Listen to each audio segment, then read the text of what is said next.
Welcome to another edition of Politics and Right. I'm Egberto, Willies, your host. Today, we are honored once again to have Dr. Manuel Pastor. Dr. Manuel Pastor is a distinguished professor of sociology and American Studies and Ethnicity at the University of Southern California. He currently directs the Equity Research Institute at USC. Pastor holds an economics PhD from the University of Massachusetts Amherst and is the inaugural holder of the Terpargian chair in civil society and social changes at USC. I always get that wrong. But anyhow, how you doing? Welcome aboard, Dr. Pastor. How's it going? Good. It's good to see you again. I note you have new polo shirts. Looks good. Yes. Our Politics Done Right polo shirts. But hey, look, I am so disappointed in the coverage that we are getting over what's occurring in LA. And I figured the best place to get the information is the one who's there and the one who knows. So why don't you tell us a little bit about what's actually happening in LA, albeit a tiny portion of LA? Well, the real story, which is not in a tiny portion of LA, is the ICE raids and the mass deportations. Because what happened was that Stephen Miller, the deputy chief of staff in the White House and architect of this reign of terror, decided that Immigration and Customs Enforcement was not meeting its targets. And that the easiest way to do that was to shift from focusing in on criminals who, after all, are trying to hide, to Home Depots, to garment factories, to just this Sunday in Orange County, flower sellers on the street who were selling flowers for Father's Day.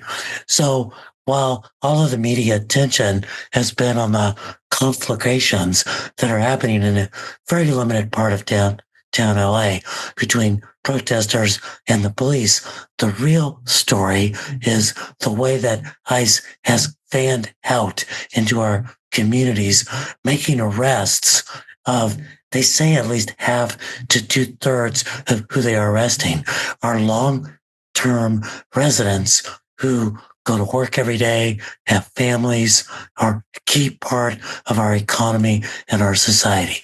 So it's been awful to see the way the media focuses in on the flash and not really on the story. Look, I'm so glad that you mentioned that, and I'm so glad that you corrected me there. And audience, this is what Dr. Pastor says so important. We are concentrated on those 4 square blocks where people are interacting with the National Guard, or not the National Guard, but with the LA police officers, while the real story is what is occurring. You know what's interesting, Dr. Pastor? Think about this. The premise that Donald Trump had was that there were all of these criminals that were out of the insane asylums and out of the jails of Latin America, all these and Latin America, Africa, the Caribbean, they were all being shipped out there. We all knew it was a lie because most of the people who come over here are actually law-abiding folks just looking for a job. Yes, you have the bad element, but even the bad element is a very small percentage, not only of the foreigners that come in, but also they have a lower crime rate than the people in the natural-born United States citizens themselves. So I think it proves that the president was lying. There were not enough criminals to arrest to get these people out. Your context on that. So I will say something about that, but I wanted to say something first about, yes, the scenes that we're seeing in downtown LA about conflict between particularly young, very frustrated protesters and the LAPD.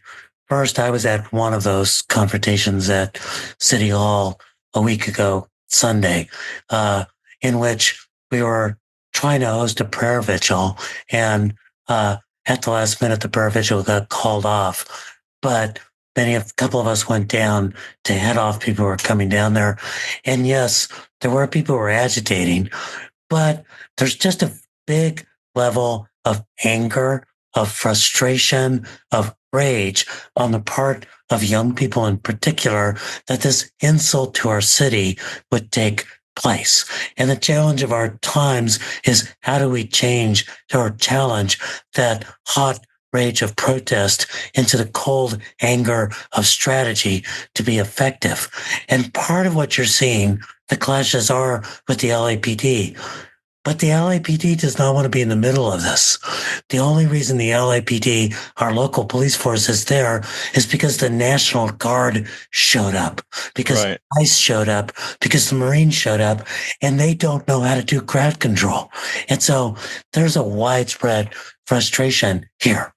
What is interesting, it could perhaps be very influential, which gets to your question, is there's also now frustration on the part of the owners of garment factories, of the farmers who are finding that their workforce is too scared to come to the fields to get the food that we all eat, of restaurant owners who are finding that their workers are not showing up.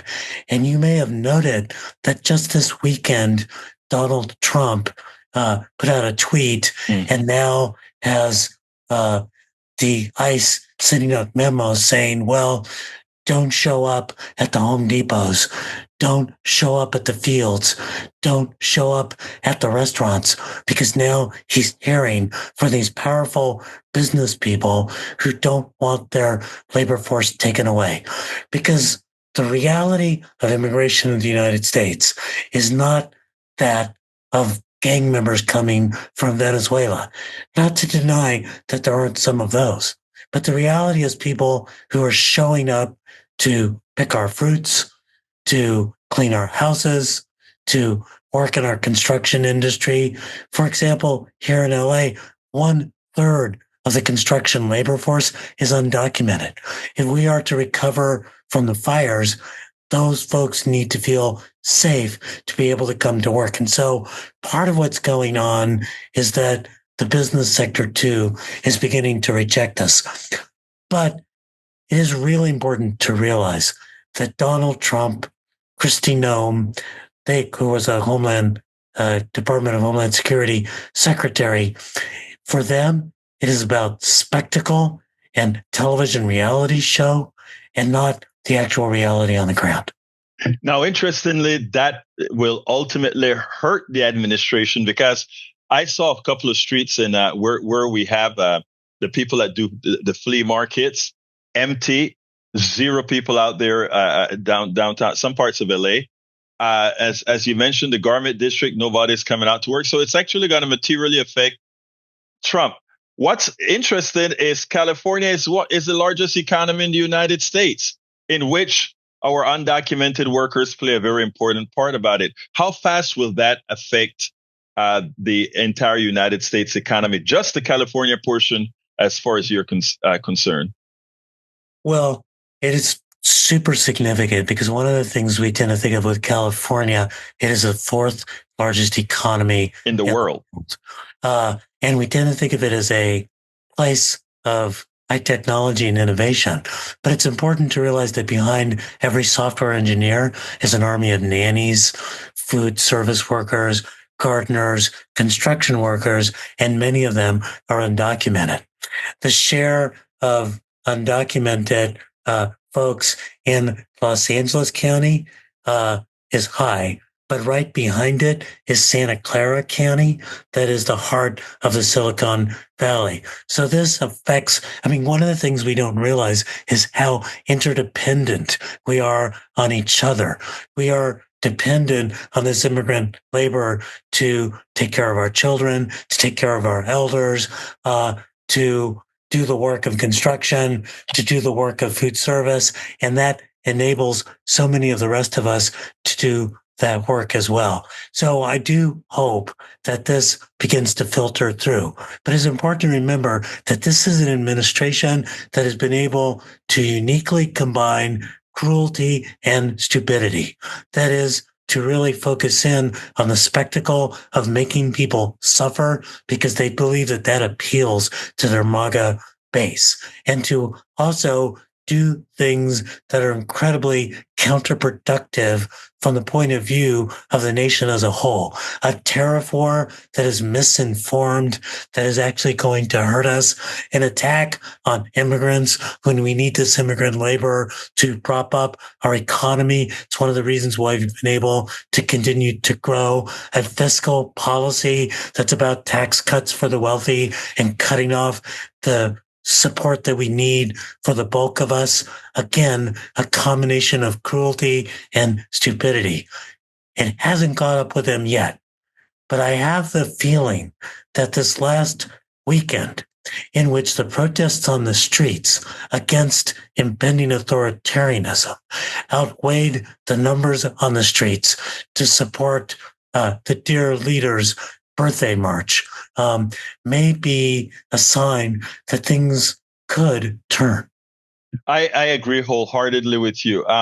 Dr. Pastor, you wrote an article in Dissent called Rage and Prayer in Los Angeles, one that I hope to repost as well at our sites, a very substantive article that I think everybody needs to read. Why don't you give me a few bullets on that, and then give me a closer. What would you like? What should I have asked you that I didn't? Well, I do hope that people read the article, and what it's about is going from this confrontation on the streets when I saw the anger of young people to a labor supported rally to free a labor leader, David Egberto, who'd been arrested, to a redone prayer vigil that brought probably about 1,500 people to downtown LA to protest against ICE and to pray for peace. And I remember being there and being somewhat frustrated because I kept thinking, well, calling for peace, listening to folk songs when there's so much violence on the street, in which the soundtrack of Los LA is Kendrick Lamar's Not Like Us, that it seemed out of touch with the anger of young people. But then that group of faith leaders led a march to the federal building. And on the federal building, they knelt down and prayed in front of the National Guard. And young people who were there parted way so that these faith leaders could come to the steps. And when the faith leaders knelt, the young people knelt. What they needed to see was that non-violence wasn't about stepping back and not doing anything. That non-violence, as it was in the 1960s, was about brave confrontation, but having the discipline of non-violence to move people to your side. So that is really the big point, is that in this moment, we need to find our inner John Lewis, the courage to walk across that bridge at Selma, the courage to resist the violence that will come our way, and the courage to inspire people to follow in this moment. LA is rising. The question is, will the rest of America do the same? Dr. Manuel Pastor, Distinguished Professor of Sociology and American Studies and Ethnicity at University of Southern California. Thank you so kindly for having been on Politics Done Right. Siempre un placer estar contigo. Always good to be with you. Muchísimas gracias, hermano. Have a wonderful day, sir. We spend a lot of time deconstructing the news, trying to parse it into a form that everybody can understand. We try to find those little nitpicks where it flies above the fray, etc. If you really like these videos that we do, I want to ask a big favor. Please go ahead, number one, subscribe to our channel, and number two, please join if you can. Thank you so kindly for watching. Keep watching. Please remember to share. We must populate the entire internet with our progressive message, a message that we know is what most Americans say that they want. So help us, please join.